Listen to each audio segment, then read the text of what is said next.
Well, let's take our Bibles to Psalm 19, verse number 1 for promise number 213. Promise number 213 found in Psalm 19, verse number 1. And here's the promise. And this is an interesting promise because it doesn't sound like he's promising anything, but he's really making a declaration of his creative power. And we can rest in this as if it were promised to us, because he's basically saying, I've done this, I promise. Take a look at it and you'll see my power, I promise. And so here's the promise. The heavens declare God's glory and reveal his handiwork. That's a promise to us. That's what you'll find if you'll look. And Psalm 19 is one of my favorites, primarily because it states plainly that God is visible to anyone who will honestly look for him and be honest about what they see when they do look at the sky, at the earth, at the seasons, the majesty, the creative capabilities. I mean, if they'll really just look, they will be in awe of the amazing nature of God.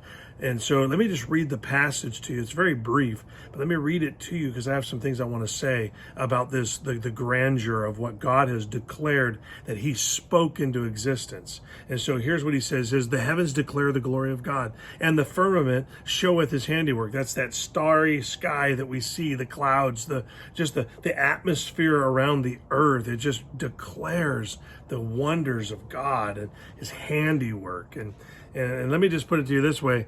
All of this says so much about the God we believe in and how much he devoted, how much time he devoted, how much effort he devoted into making life possible and really for us and for us to really enjoy it.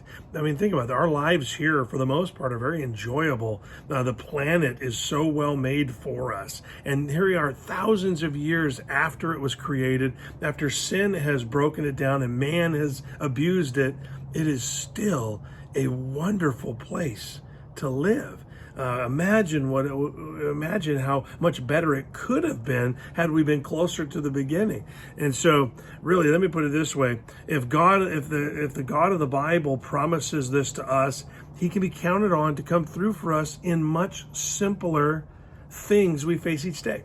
Imagine that. If God is so strong that he could create everything that we see, everything that we study, if he can create all of that and create it out of nothing. I mean, no matter what you cling to in the area of science, no matter how far you have kicked the can backwards in time, billions of years, the truth still remains the same, that God created everything out of nothing.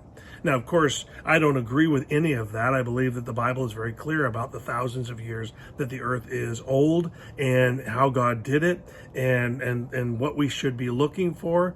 But I got to tell you, there's a people out there that are trying to find a way to prove the world without God. And many believers are grabbing a hold of that, but to their own detriment, because that's why God says, look at what I've created and see how big and strong and mighty I am. Yet I want a relationship with you and I want to make things beautiful for you. When we minimize him, we minimize the God that we're praying to come through for us in our finances, in our health. And those are all much smaller things compared to the grandeur of the universe. And so don't think for a minute that you can't minimize God without damaging your own faith. God says he created the world in 7 days. He says, look at the creation.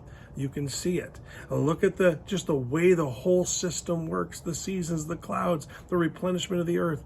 And then trust me with your much smaller individualized problem that is very big to you, is so small and in God's capable hands.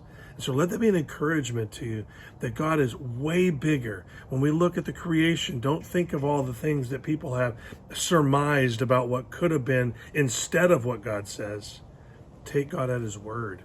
When we take him at his word, it makes our problems seem much more manageable by him.